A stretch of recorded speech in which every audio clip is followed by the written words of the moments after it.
ईश्वर सत्य है, सत्य ही शिव है।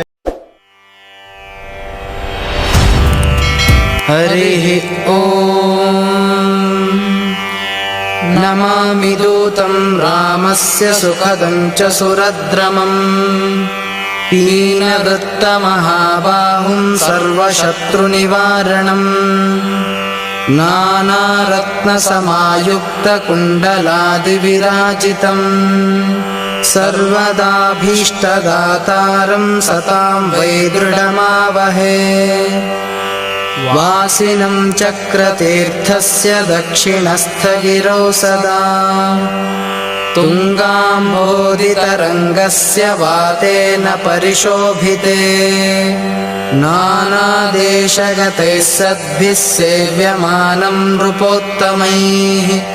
धूपदीपादिनैवेद्यैः पञ्चखाद्यैः स्वशक्तितः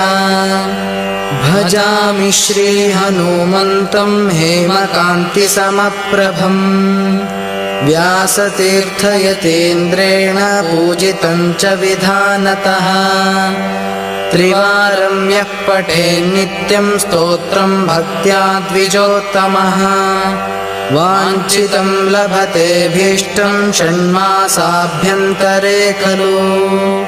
पुत्रार्थी लभते पुत्रं यशोर्थी लभते यशः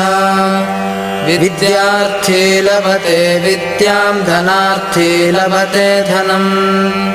सर्वथा मास्तु सन्देहो हरिः साक्षी जगत्पतिः यः करोत्यत्र सन्देहं स याति नरकं ध्रुवम्